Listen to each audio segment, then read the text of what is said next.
Welcome to the Bitcoin Globe, where I'm thinking about these ransomware attacks. Was it? I forgot the name of the group or whatever. WannaCry or something like that. The hashtag, whatever they're going by. It's interesting. So they have an address that, if you were a victim of this ransomware, you would pay them Bitcoin, and allegedly they would unlock your computer, which I'm not sure that they were doing. So it's kind of known, I think, that they're not unlocking your computer, so there's no point in paying them. It's interesting in so many different ways. Let's say these people, let's say they're people, and it actually is a group of malicious people, or not. Maybe they're not even malicious. They're just, I don't even know. I guess it's malicious if you're stealing or putting out this stuff. I'm not sure. I'm not sure what to classify this as. It's unique. It's something that makes Bitcoin interesting, is these random things that happen around it. And it's not really, I guess it is happening around Bitcoin. Bitcoin is the foundation of a lot of new things that are going to happen in this world. Positive and negative, mostly positive. And we need to enhance the positive and reduce the negative. But there will be some balance, as there is in all things. So, with these ransomware attacks, let's say I was a victim of it. I send them Bitcoin to that address. They didn't unlock my computer. It's like, oh shit, okay. At least I learned how to use Bitcoin. Maybe during this, I bought some Bitcoin for the ransomware attack, and as an like I pay the ransomware, and then I keep some of the Bitcoin for myself, and the price has been going up. So this may have just increased the amount of people using Bitcoin. And let's say they never touch these people that did this. Let's say they never touch that Bitcoin. Like, they don't want to be tracked down. There is probably a way to track them or something. Maybe they will just leave it in that address, and you can consider that burnt Bitcoin, or some Bitcoin that will be recovered in the late future. Maybe the treasure hunters of the future will try to get into these Bitcoin addresses that have been lost forever. Just like there's probably some buried treasure that's perhaps lost forever, and some treasure hunter comes along and finds it. The Count of Monte Cristo. It's possible. So these treasure hunters of the future will go into Bitcoin addresses that haven't been used in like hundreds of years and try to get into those accounts. Interesting notion. Treasure hunters of the future trying to get into these Bitcoin addresses that haven't been used, over hundreds of years. And in the meantime, in the present moment, the value of my Bitcoins perhaps is going up because there are Bitcoins being sent to an address that will never be recovered. Essentially, these Bitcoins are being burnt, destroyed from the circulation, which drives up the price if the demand keeps going up. Everything seems to support my theory of this reverse bubble. Everyone's like, Bitcoin's in a bubble. Not everyone. Some people do believe, and it's possible that Bitcoin is in a bubble. It's absolutely possible. My theory this whole time has been that we're in a bubble, but a reverse bubble. And when it pops, it's going to just one day be 100,000. You'll wake up, you'll be excitedly, oh, is Bitcoin at a new all-time high today? That's what I would do.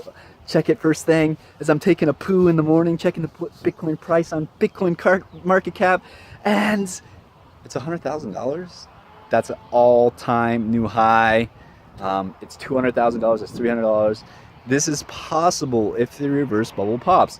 If there's a high demand for something there's very limited amount of, and it actually has use. It's not just like a piece of gold, which has value, and let's say a bunch of people suddenly want gold tomorrow and the value shoots up.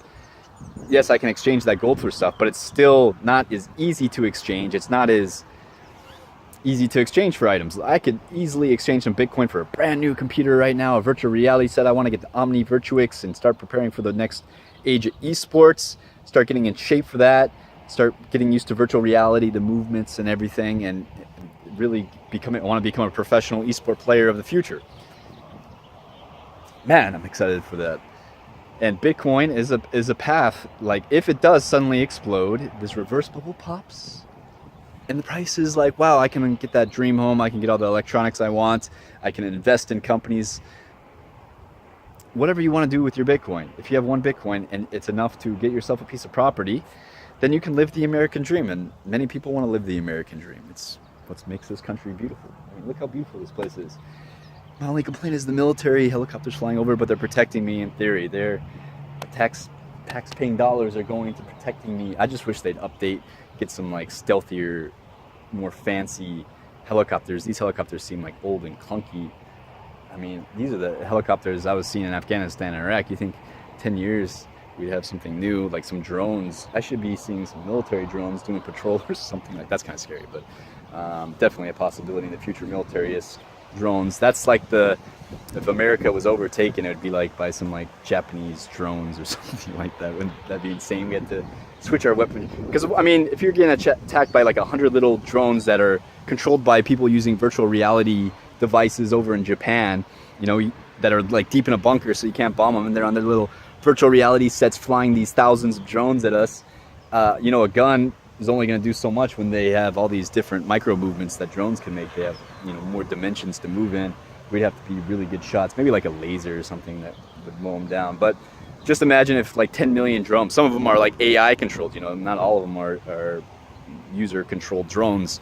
Maybe the drone leaders are user controlled drones, and you know, then you have like a fleet of AI drones that you're commanding, you know, and that's what's attacking America right now, is this Asian fleet of drones. All right, I'm going too far with that scenario. I'm actually kind of writing a book in those veins. I like the fiction, although fiction can become a reality. And Bitcoin is not a fiction here in this reality. It is something real. Right now I could get on my computer, I could get some Amazon groceries, which I actually need some hemp protein and some pea protein and some soy milk and some almond milk. I could do that on Amazon. I could probably even get a discount. I could save money using my Bitcoin. So the price of Bitcoin's going up, and then I'm getting a discount on my Amazon purchases. It's like double savings. Instead of being like double, triple tax, I'm able to have more savings, increase my savings, and then use that savings to consume, you know, to consume some items that I really need, and to upgrade my electronics and to keep update with technology and have a piece of property and live the American dream. That's the dream. Hope you guys have a great day. Hope you enjoyed the video. Feel free to give me a thumbs up.